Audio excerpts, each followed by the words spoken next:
When it comes to suits of armor in the Marvel Universe, Iron Man is the first name that comes to mind. Well, technically, it's Tony Stark.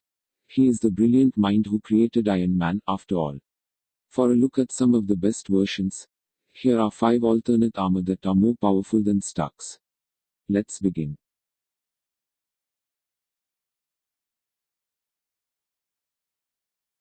Tony Ho Rescue Armor. Tony Ho, daughter of the legendary inventor Ho Yinsen, kept the building of armored suits in the family. For those who don't know, Yinsen helped Tony Stark create the first Iron Man armor. He died shortly after helping Stark complete the suit, which led to a deep-felt resentment for Stark. This eventually drove Tony to create armor of her own. The first armor Tony created was a riff on the rescue armor. Originally made by Tony Stark for Pepper Potts, the suit first showed when Stark was temporarily placed out of commission.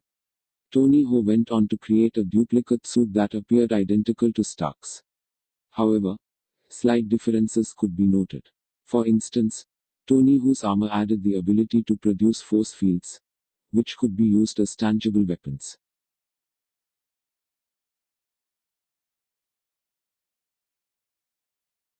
Obadiah Stane Ironmonger.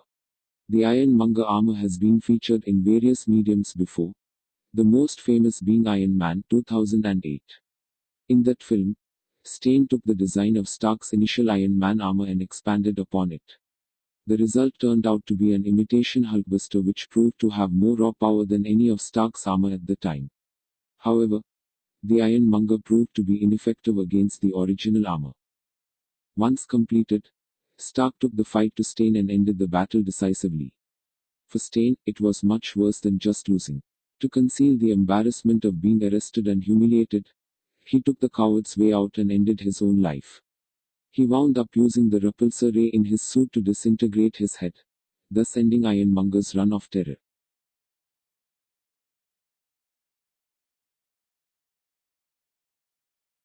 Frank Castle, War Machine. In case you didn't already know, Frank Castle has worn Iron Man armor before. Technically, it wasn't Iron Man's, as it originally belonged to Shellhead's longtime associate, partner and friend, James Rhodes. After his recent death, S.H.I.E.L.D. agent Nick Fury gives the War Machine armor to Frank Castle. Seeing potential in the sociopathic vigilante, Fury decides the War Machine would fit best with Castle. What follows is typical of Frank Castle. In Punisher-like style, Castle comes out the gate guns blazing when he gets his hands on the War Machine armor. Hell, he even paints a white skull on the front, so his enemies know what he has in his arsenal. And what he's willing to do with it, especially after a few tactical tweaks. As a fear tactic, this is smart, but in general, it's pretty crazy, even for Castle's standards.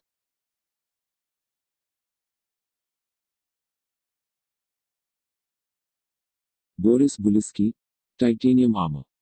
Boris Buliski, a Soviet agent, had major aspirations and planned to become a high-ranking official in the army. Buliski's dreams went out the window when he was remanded to a Siberian camp. There, a resentment grew in Buliski so much so that his goal of defeating Iron Man was all he became preoccupied with.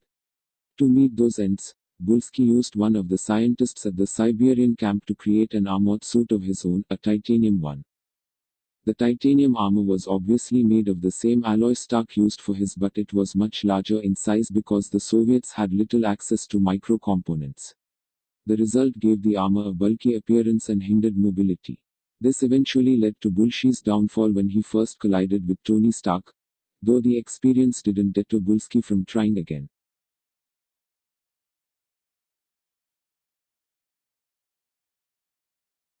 Anton Vanko, Crimson Dynamo. Not to be confused with the Ivan Vanko, Mickey Rourke, who appeared in Iron Man 2, Anton Vanko created a suit of armor all his own. Vanko's wasn't as conservative as Stark's and definitely packed a bigger punch. The Crimson Dynamo armor was also capable of controlling electromagnetism, a power viewed similarly to that of Newton magnetos. He went on to use this armor against Stark on several occasions. Vanko took his talents on the road to attack Tony Stark on his home turf by bombing several Stark Industries facilities. In doing so, Vanko made a substantial dent in Stark's ability to create more weapons by shortening his funds. Of course, that's never stopped Tony Stark from beating the bad guys before.